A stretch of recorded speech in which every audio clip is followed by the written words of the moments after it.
हरे कृष्णा।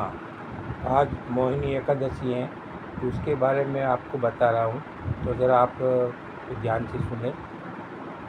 महाराज युधिष्ठिर ने पूछा, जनार्दन, वैशाख माह के शुक्ल पक्ष में किस नाम की एकादशी होती है, उसका क्या फल होता है और उसके लिए कौन सी विधि है? तो भगवान श्री कृष्ण बोले, हे धर्मराज, पूर्व काल में परम बुद्धिमान श्री रामचंद्र जी ने महर्षि वृष्टि से ये बात पूछी थी जिसे आज तुम मुझसे पूछ रहे हो। तो श्री राम ने कहा, भगवान, जो समस्त पापों का क्षय तथा सब प्रकार के दुखों का निवारण करने वाला व्रतों में उत्तम व्रत हो, उससे मैं सुनना चाहता हूँ। वृष्टि बोले, श्री राम, तुमने बहुत उत्तम बात पूछी है। मनुष्य तुम्हारा नाम लेने से ही सब पापों से शुद्ध हो जाता है। तथापि लोगों के हित की इच्छा से मैं पवित्रों में पवित्र उत्तम व्रत का वर्णन करूंगा, और वैशाख मास के शुक्ल पक्ष में जो एकादशी होती है उसका नाम मोहिनी है, और वह सब पापों को हरने वाली है और उत्तम है। उसके व्रत के प्रभाव से मनुष्य मोहजाल तथा पातक समूह से छुटकारा पा जाते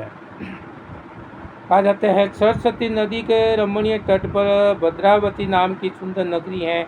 वहाँ द्रौपदी नामक राजा, जो चंद्रवंश के उत्पन्न और सत्य प्रतीक थे, राज्य करते रहे। उसी नगर में एक वैश्य रहता था जो धन धान्य से परिपूर्ण और समृद्धशाली था। उसका नाम था धनपाल, और वह सदा पूर्ण क्रम में लगा रहता था।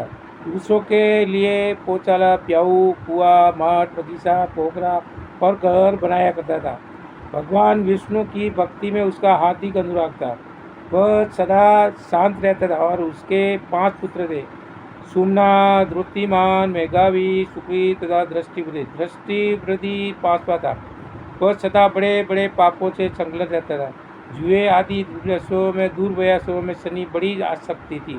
वह वैश्याओं से मिलने के लिए लालायित रहता था, और उसकी बुद्धि न तो देवताओं के पूजन में लगती थी और न पितरों तथा ब्राह्मणों के सत्कार में।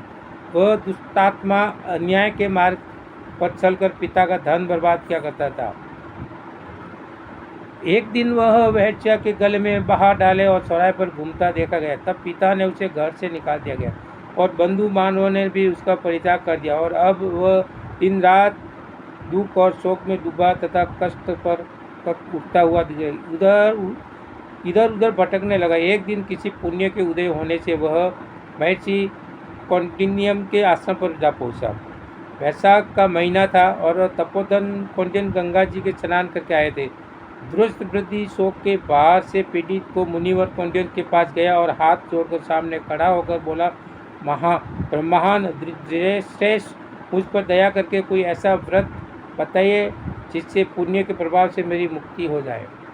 श्री ने कहा, कांडिसी तो बोले, वैशाख के शुक्ल पक्ष में मोहिनी नाम से प्रसिद्ध एकादशी का व्रत करो, और मोहिनी को उपवास करने पर प्राणियों के अनेक जन्मों के लिए जो मेरू पर्वत जैसे महापाप भी नष्ट हो जाते हैं। वरिष्ठी कहते हैं, श्री रामचंद्र मुनि का यह वचन सुनकर दृष्टबुद्धि का चित्त प्रसन्न हो गया, और उसे कौंडिन्य के उपलेख से विदित पूर्व मोहिनी एकादशी का व्रत किया। नृपश्रेष्ठ, इस व्रत के करने से वो निष्पात हो गया और दिव्य देह धारण कर गरुड़ पर आरूढ़ और सब प्रकार के उपद्रवों से रहित श्री विष्णु धाम को चला गया। और इस प्रकार यह मोहिनी का व्रत बहुत ही उत्तम है, और इसके लिए पढ़ने और सुनने से शहद और गोदान का फल मिलता है। हे श्री कृष्ण।